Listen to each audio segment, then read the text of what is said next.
Hi అండి. ఈరోజు recipe గోరుచిక్కుడుకాయ curry అండి. గోరుచిక్కుడుకాయ వేరేలా చేశాను, మిక్సీ బట్టి చేశాను. బాగుందండి. ఇలా ఒకసారి ట్రై చేయండి. గోరుచిక్కుడుకాయలని నార తీసి కడిగేసుకొని, నార తీసి కొంచెం పెద్ద పెద్ద ముక్కలే కట్ చేసుకొని పక్కన పెట్టేసుకోవాలి. ఇందులోకి కావాల్సినవి ఉల్లిపాయ, ఒక పెద్ద సైజు ఉల్లిపాయ, ఒక 10 ఎల్లిపాయ రెబ్బలు, 2 స్పూన్ నువ్వులు, ఒక 7-8 పచ్చిమిర్చీలు. ముక్కల్ని ఒకసారి కచ్చా పచ్చాగా మిక్సీ పట్టేసుకోవాలి. ఎల్లిపాయ రెబ్బల్ని కూడా ఇందులోనే వేసేసేయాలి. రోట్లో అయినా దంపుకోవచ్చు. బాగుందండి. ఇలా చేయండి ఒకసారి. కొత్తిమీర, స్టవ్ పై కడాయి పెట్టేసుకొని, కడాయి వేడెక్కినాక నేను కర్రీ గరిటెతోటి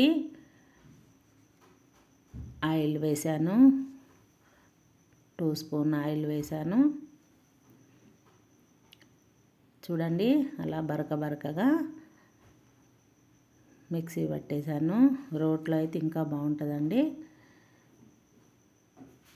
స్టవ్ పై గిన్నె పెట్టేసి కడాయి అయినా పెట్టుకోవచ్చు. కడాయి అయితే బాగుంటుంది. కడాయి పెట్టేసుకొని పోపు దినుసులు వేసేయాలి. పోపు అయ్యాక ఉల్లిపాయ, పచ్చిమిర్చి వేసేసి ఫ్రై చేయాలి. కొంచెం సాల్ట్ వేసి ఫ్రై అయినాక ఎండుమిర్చి కూడా వేసేయాలి. ఎండుమిర్చి, కరివేపాకు వేసేసి ఫ్రై చేయాలి. చూడండి, ఫ్రై అయింది. మనం మిక్సీ పట్టిందని ఇందులో వేసేయాలి. పోపులో వేసేసి కలిపేసుకోవాలి. బాగుందండి. ఇలా ఒకసారి తప్పకుండా ట్రై చేయండి. కర్రీ అవ్వడం కూడా తొందరనే అవుతుంది. చూడండి, అడగంటకుండా స్టవ్ సిమ్లో పెట్టేసి అడగంటకుండా కలిపేసుకోవాలి. నేను 1/2 కేజీ తీసుకున్నాను గోరుచిక్కుడుకాయలు.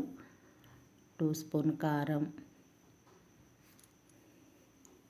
జీలకర్ర, మెంతుల పిండి కొంచెం వేసేసి ఫ్రై చేయాలి. మూత పెట్టేసుకోవాలి. అడగంటకుంటూ కలపాలి.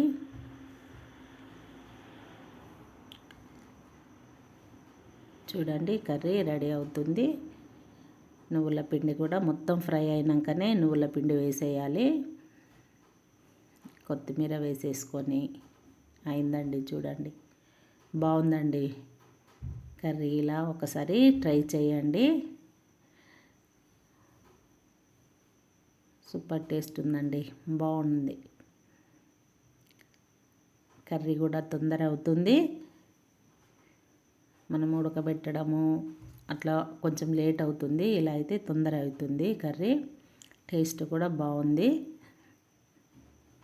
చపాతీలోకైనా రైస్లోకైనా బాగుందండి. బాగుంటుంది. పొడి పొడిగా కొంచెం కలుపుకుంటేనే అన్నం మొత్తం అవుతుందండి. బాగుందండి కర్రీ. సూపర్ టేస్ట్ అండి.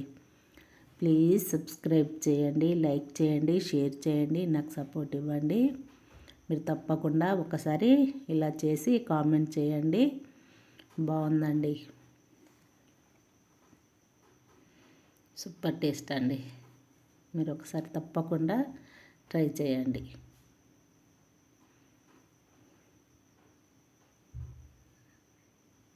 Thank you.